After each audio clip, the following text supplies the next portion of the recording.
Jesus healed Granny Lewis.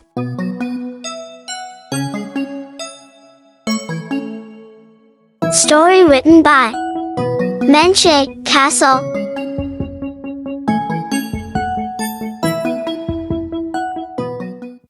Isang maulap na hapon, lakaw po si Ariel sa hagdanan. Puno ng kalungkutan ang kanyang mga mata.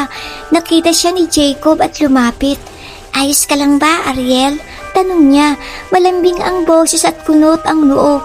Sumingot si Ariel at umiling, "Si Lola, Luis, may sakit siya, malala na, Jacob. Hindi namin alam ang gagawin. Ang dami na niyang napuntahang doktor pero mas lumala ang kanyang kalagayan."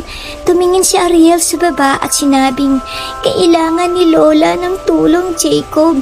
Pinunasan ni Ariel ang kanyang mga luha. Tinignan ni Jacob ng mabuti ang kaibigan. "Oy, Ariel, narinig mo ba ang tungkol kay Jesus?" Tumingala si Ariel at dahan-dahang umiling.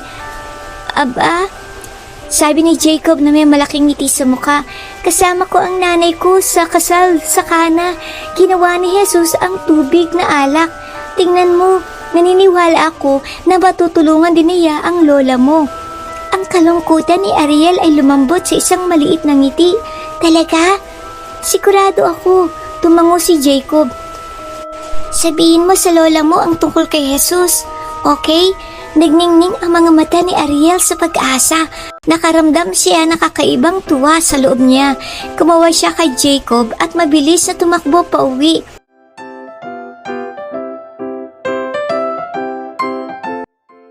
Naglaho ang kanyang ngiti nang marinig niyang sumisingot si Lola Luis. Hawak ang tiyan sa sakit. "Lola!" Tumakbo si Ariel papalapit sa kanya. "Huwag kang umiyak. Bukas, dadaling kita sa templo para makita si Jesus." Malawak nang umiti si Ariel. "Mapapagaling ka ni Jesus." Nagningning ang mukha ni Lola Luis. Lumaki ang kanyang mga mata. "Jesus? Narinig ko na ang tungkol kay Jesus. Iniisip ko na pupunta ako para makita siya bukas sa templo." Ngumiti si Ariel. "Talaga? Ang galing naman, Lola." Kinabukasan, maagang gumising sina Lola Luis at Ariel. Ngayon ay pupunta sila para makita si Jesus. Kumunot ang noo ni Ariel na makita niyang maraming may sakit ang nagkumpulan sa paligid ni Jesus. Punong-puno ang lugar. Imposibleng makalapit kay Jesus. Kailangang makita ni Lola si Jesus. Bulong ni Ariel sa sarili habang tinitignan niya ang kanyang lola. "Naku po," bulong ni Lola Luis sa sarili. "Kung mahawakan ko lang kahit kaunting bahagi ng laylayan ng damit ni Jesus, alam kong gagaling ako." Sa panibagong lakas at determinasyon, sumiksik si Lola Luis sa gitna ng napakaraming tao. Paunti-unti, nakipagsiksikan siya.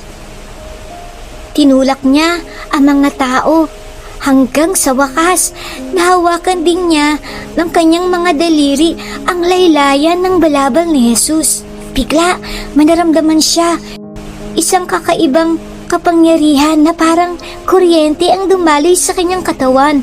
Tuminto ang kanyang pagdurugo. Gumaling siya.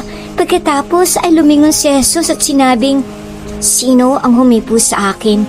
Napasinghap si Lola Luis. Nagsimulang manginig ang kanyang katawan. Narinig niya ang malakas niyang tibok ng puso. Tamp, tamp, tamp. Nalilito siya, natatakot at kinakabahan. Dahan-dahan siyang lumingon kay Jesus at lumuhod. Umaagos ang luha sa kanyang mga mata. "Ako po, Panginoon. Ako po ang humipo sa laylayan ng iyong balabal." Pagkatapos ay tinignan siya ni Jesus ng buong pagmamahal at sinabing, "Anak, pinagaling ka ng iyong pananampalataya. Humayo ka ng payapa at lumaya mula sa iyong pagdurusa."